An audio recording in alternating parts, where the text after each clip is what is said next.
Hello, everybody. Welcome back to the conversation series.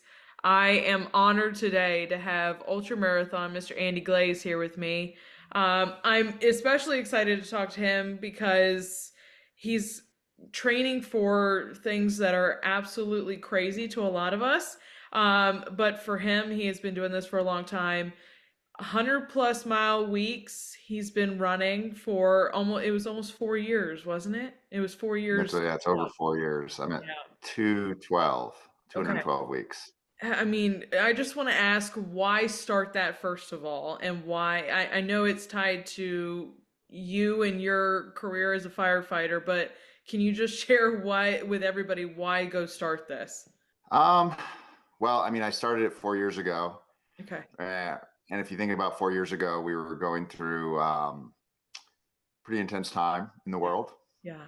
And, we locked everything down because of COVID. And that included canceling all races or anything fun and athletic. And so I started it sort of as just a way to deal with stress and anxiety of my job and to still challenge myself despite not having like races to focus on or anything like that. Yeah. So that's pretty much the origin story of it. And then obviously COVID went on for quite a while. And, and so by the time all the dust cleared and races started again, I was that was pretty much part of my routine. So it has continued, although, obviously lots of challenges along the way. 4 years is a long time to maintain something that crazy. Absolutely. I mean, it's nutty to me, but I praise you for doing it. But I want to hop back into way back when you first started running. What got you into running, and what got you into doing ultra marathons in the first place? So running started over 20 years ago.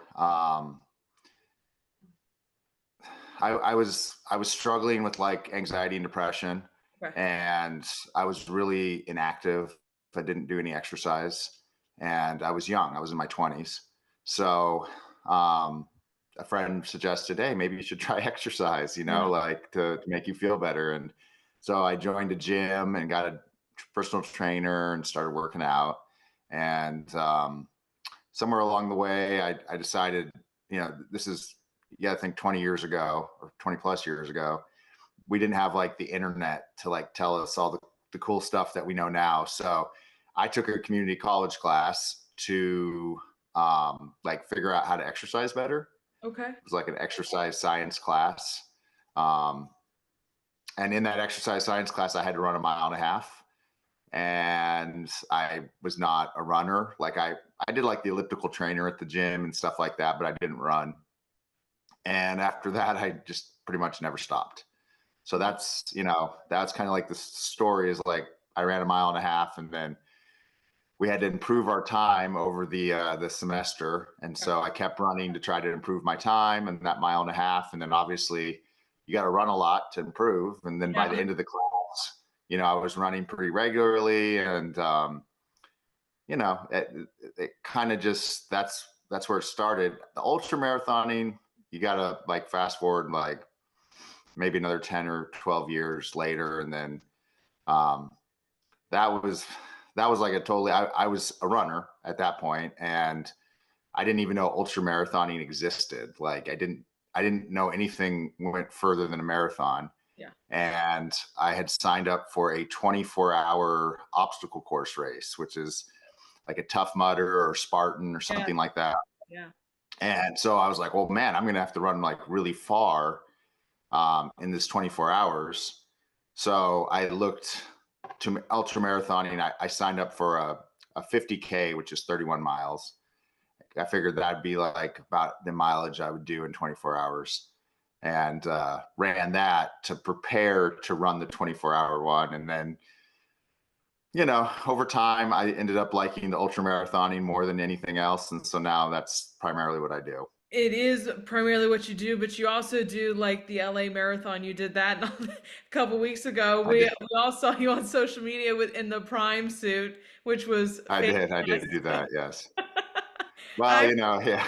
I mean, so 26 miles to me is not super significant. And, so I can do funny things like that. I mean, you know, if Logan Paul hits you up and says, hey, because he likes my TikTok. And so Yeah. it's, you know, I know there's mixed feelings about Logan Paul, but he is like one of the like original content creators. And if, Yeah. with like 100 million followers, if somebody like that hits you up and is like, hey, I like your content. You think you would do your content like with my prime suit? Like I was like, yeah, I mean, sounds funny, and then my kids thought it'd be like a really fun idea as well. So I was like the cool dad, which is when you're a dad, that's always the objective, right?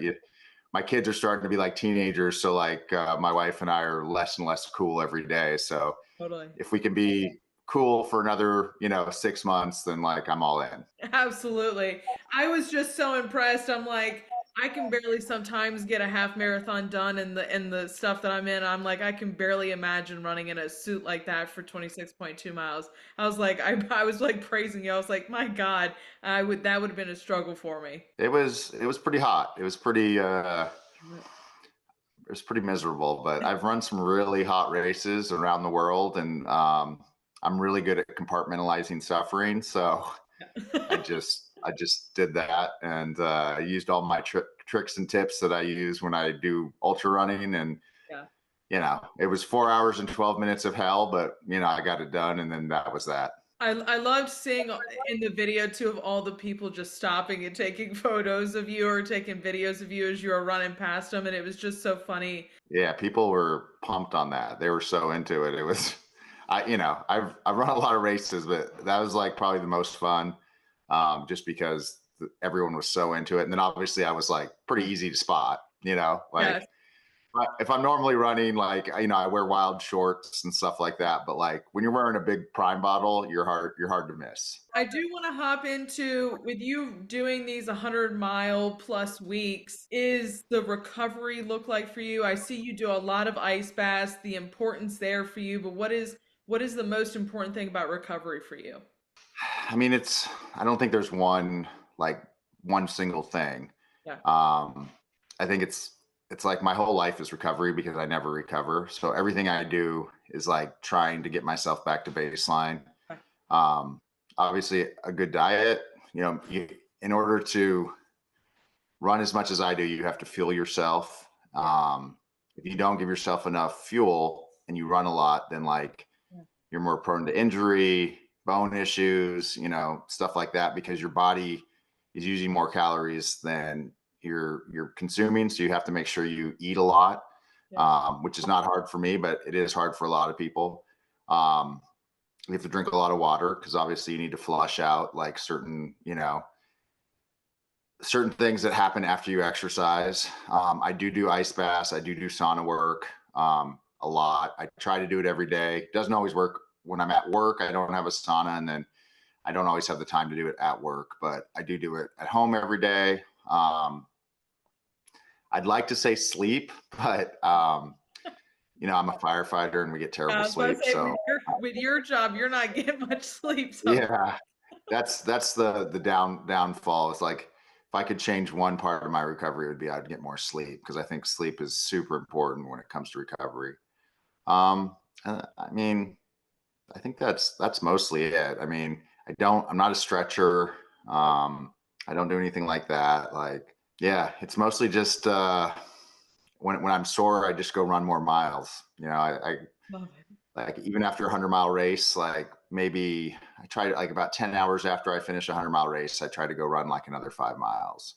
Okay. So, a lot of people, if they do a big effort like a marathon or something like that, then everyone's like, oh, you got to take 2 weeks off. I'm of the opposite opinion. I think that, motion is the lotion, as I like to say. And, it's important. I'm not saying go out and sprint 5 miles, but it's important to keep moving so that the body doesn't like lock up.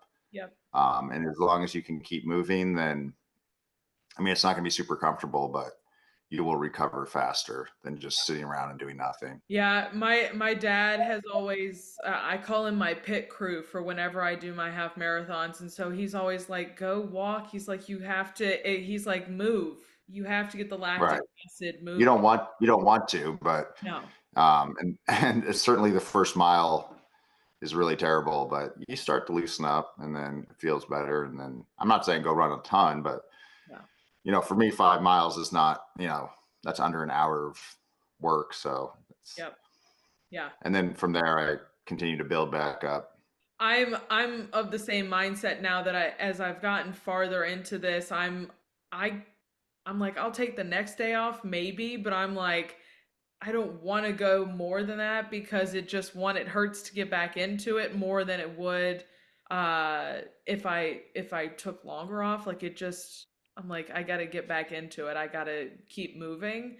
Because I'm like it's just going to suck later on if I don't get back running. And maybe, I'm not a coach, but, maybe if you're doing like some sort of like significant like sprinting or, you're running, a marathon like super fast, maybe in those cases you want to give yourself a little time off, but it's not really what I'm doing in an ultra run. So, um, yeah, it's not necessarily about like speed. It's more about just like distance. I think this is an interesting running's an interesting sport because based on the person, I'm a stretcher, but I don't stretch after my run, I stretch before my run, but you don't stretch at all, but there's everybody has their own thing that they do and it's so interesting to hear what everybody's kind of routine looks like because not everybody's is the same and it's so funny everybody's different quirks and things that they like to do as a runner. It's just super interesting for me to hear. Yeah, and then like I mean, there's so many levels of running. There's people that run really fast, and there's people that just like at the party pace. I like the party pace, and sometimes those two groups like to fight, and I don't know why. It's like maybe it's just the internet, just being the internet, but I like to encourage the party pace people to, just enjoy yourself and don't worry about what the speedsters like think about you, and Yeah. don't worry about being judged or hey, you're not fast enough or anything like that. Just go out there and have a good time. Yeah. Running inherently is fun, and if Yes. you're not having a good time, like you're probably doing something wrong. Yep. So I put my music on and I do a little dance. I'm dancing a little bit as I'm running, which is always the fun part for me. I just am grooving as I'm running. I'm just find the joy in it. You do the what are my haters saying this week and you've done so much of your running on TikTok and Instagram and all your social platforms. How does it feel to be a run influencer in this massive social media world, or just be on social media sharing so much of your life? yeah, I mean it's weird. I definitely didn't set out to do it, but um, I guess like I was an early adopter to the whole thing, and so like I got a pretty good following, and I guess on some level I'm doing things that not everybody's doing. So people like to watch that sort of stuff, but yeah, you get a lot of hate, but I mean that's just the internet. I mean I'm a 46-year-old firefighter. Like I got pretty thick skin. I hang out around a bunch of like alpha males all day that you know it's like all we do is talk shit. So some random guy on the internet who I've never met before is not going to like hurt my feelings. Right. um but it's like I guess like I do it for two reasons. One, I post the videos because I think it's funny, Yeah. and I think that on some level my page, like I hope it entertains a little bit. I mean, I Yeah. hope it helps people, but like we all need a laugh. And then two, I know that there's a lot of people in this world that don't have thick skin like me, Yeah. and probably really do take it to heart when someone says something mean to them. And I hope that they see that like you don't have to like take it so seriously. It's just some random person on the internet who it's almost like they're just holding a mirror up to themselves. If they're writing something really terrible, it's like they're probably like not in a good place. And so almost like feel a little pity for them rather than like feel pity for yourself. And I hope that helps people too, because I know the it's a rough spot, and I'm raising teenagers, and there's a lot of online bullying and all this sort of stuff going on, and it's kind of sad. but hopefully I can like kind of shine and show like, that the bullies don't win and that the trolls don't win, but they sure think they do. They sure do. I think it's awesome, and I love that you shine that light of just who gives a crap. First of all, like just let them talk, let them do it, waste the airspace. But there is so much of it going on, and I don't think it's slowing down at all. But I love. No, no, it's not. No. Yeah, I've seen a lot of content creators talk about how like they almost don't like it when their videos go viral Yeah, because what happens is like I have a really tight knit community, yeah, and as long as my videos only get like say a couple 100,000 views, like everything is cool. yeah. But as soon as the algorithm starts pushing it out into the general population and it gets into like the millions, it's pushing it to all these different corners of the internet, and that's like where it gets crazy. So like I normally don't get hate. It's just on the like viral videos.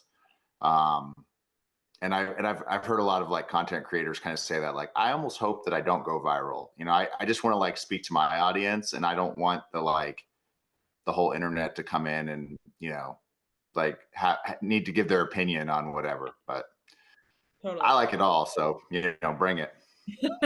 Bring the fire. Um, Yeah, exactly. You have run in a lot of different factors, extreme heat. You've done up mountains. Been stopped by cows running up Yeah. some really skinny roads.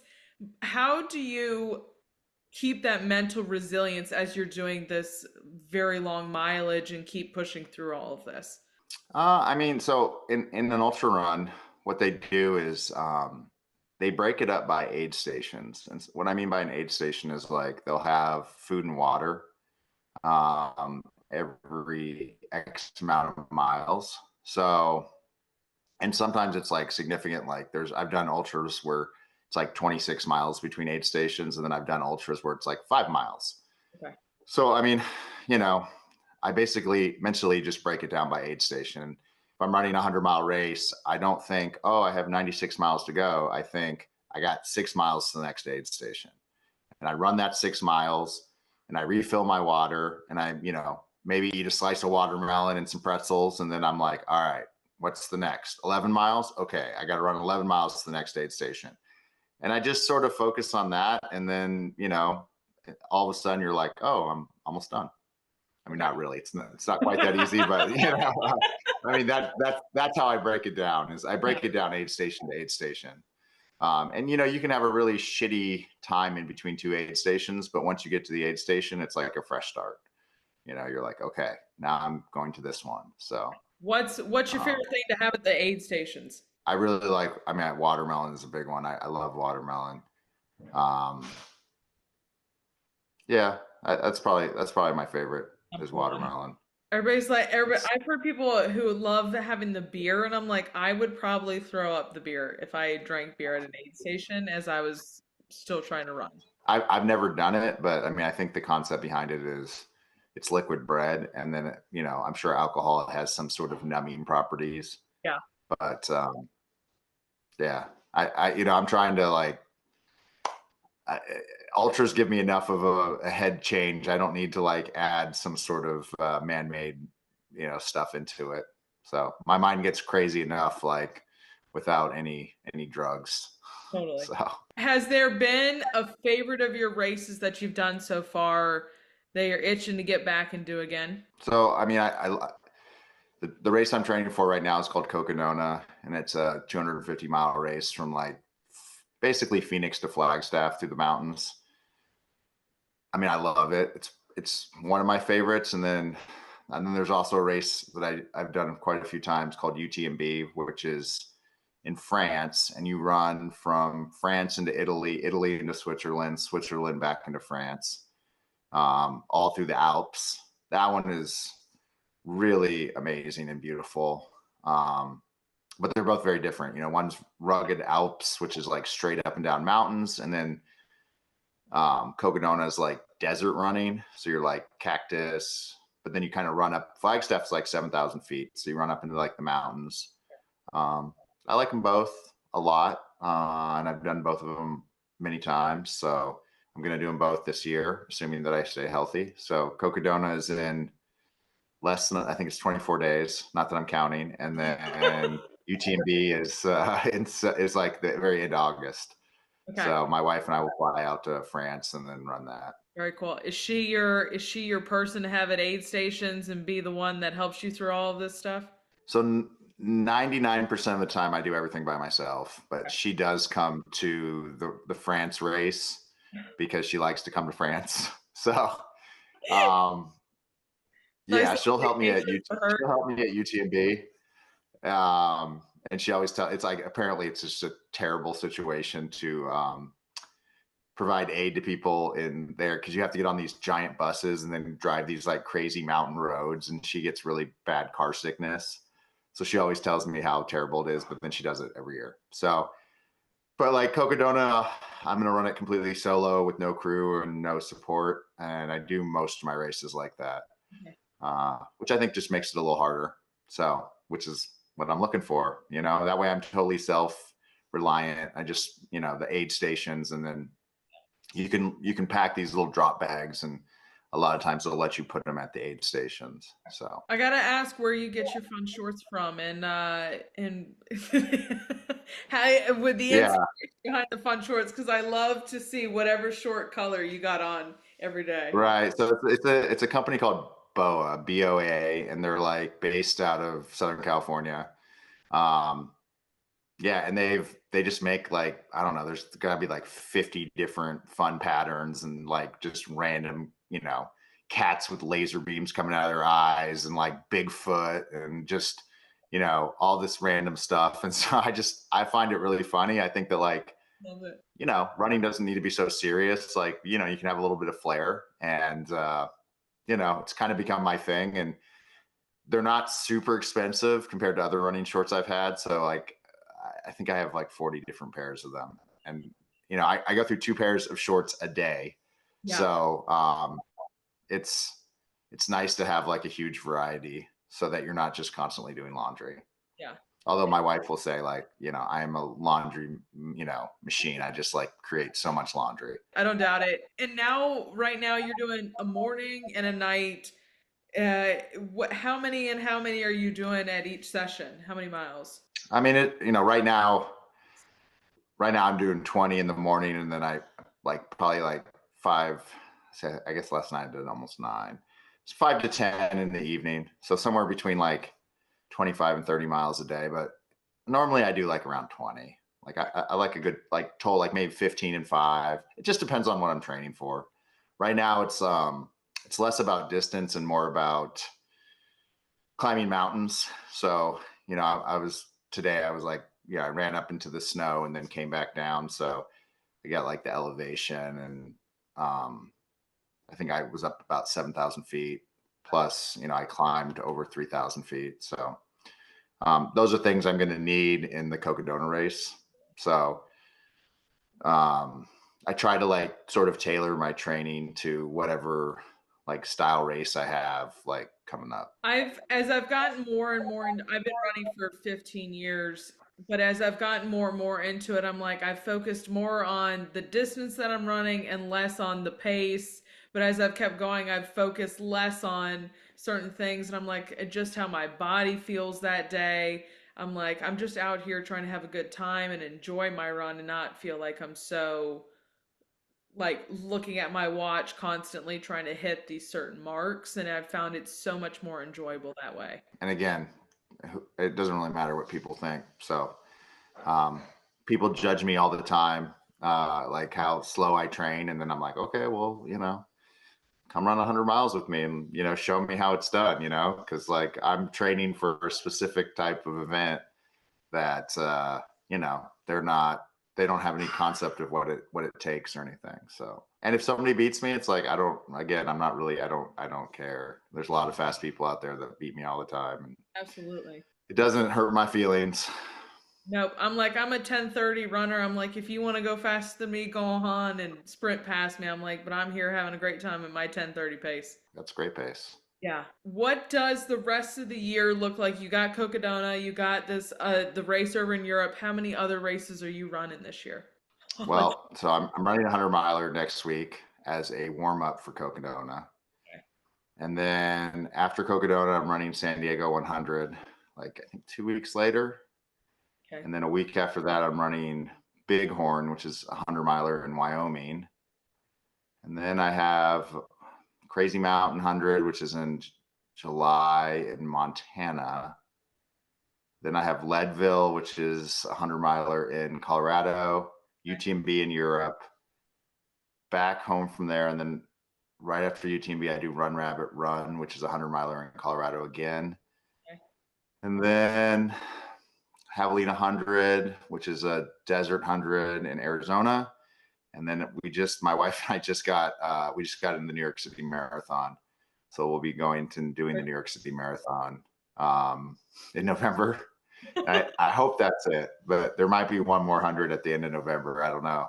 Okay. I think last year I did 15 ultras. It's possible that I'm going to beat that this year. Oh, I got Moab 240 Okay. in October. So October is Moab 240 and then Javelina 100. Okay. How could I forget a 240-mile race? But yeah, this is gonna be a shit show this year, but it's gonna be fun. Lots. This is like my big mountain year. Lots of vert this year. So Okay. How could you forget the 240 miles, I Andy? know, I know. God. Well, yeah. It's and then next year's gonna be crazier. Next year, uh, Candace, who owns Destination Trails, just announced that there's gonna be a 300-mile race. Whoa. So that'll be in April, and I just got into that today. So that will be the new challenge because right now Cocodona 250 is like the furthest, Okay. and now this is going to be, it's like they like one up each other. It was like, oh, Moab 240, oh yeah, Cocodona 250, oh yeah, Arizona Monster 300, and so it's like I'm like, please, can we slow down? Like, Stop at the what's past 300. 300? Do So, we have to go but above the 300 mark, ladies and gentlemen? yeah, it will be. I'm sure by the time I retire in the sport, it'll be like the something 500, and you're out there for like a month or something. I couldn't even imagine doing it. That'd be crazy. I'm gonna be like, oh, there's Andy running 500 miles.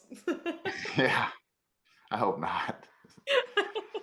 I want to talk back to you talked about having a great community around you. I just want to hit on the importance of a supportive community, whether it's a running club that you join or it's the one that you have on social media, just how you have found your community and the what you have found the importance around it.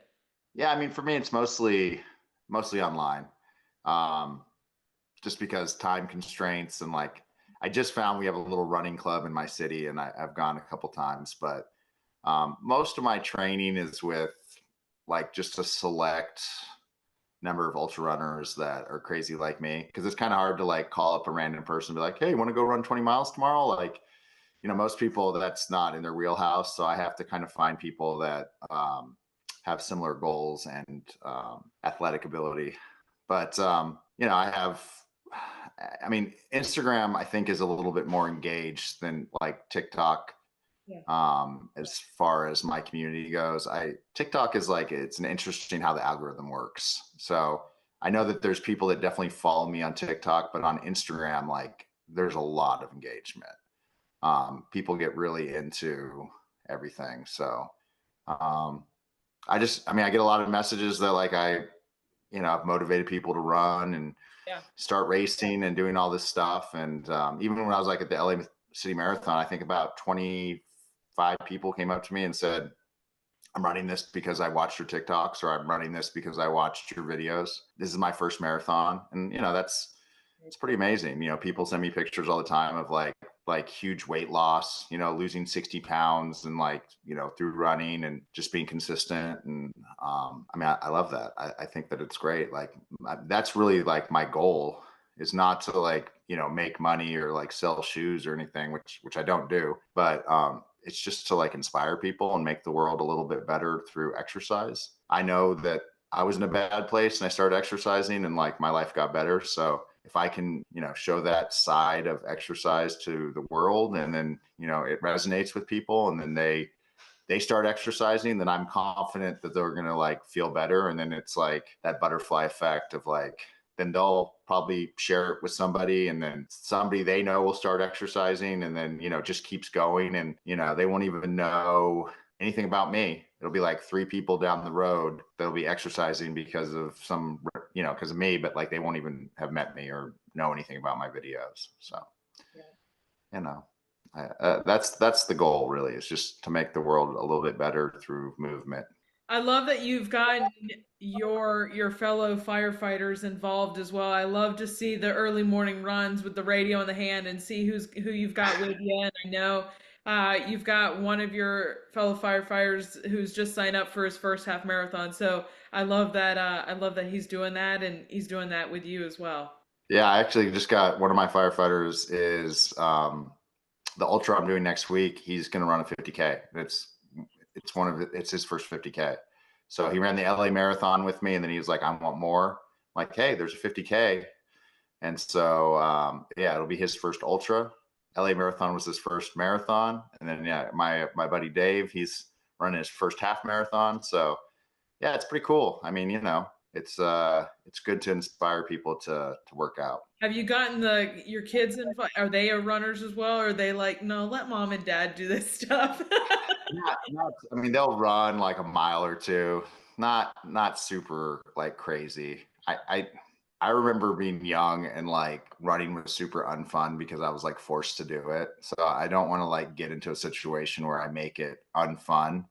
Um, but they're just active in different ways, like horseback riding and dancing and cheering and stuff like that. So um, yeah, I let them do their what they like to do, and then if they want to join me for like a mile run here or there, then that's cool. I will definitely say I was forced into running when I was younger and I fell back in love with it years later when I wasn't forced by my parents. And I'm like, I enjoy this a lot more now and I want to go Right. and continue to do it. So I hear you. Yeah, I don't. I mean, I played football and they forced us to run, and it was just a horrible experience. I hated everything about it. So, um, yeah, I don't. I don't want to create childhood trauma in my kids based Absolutely. on the thing that I love the most.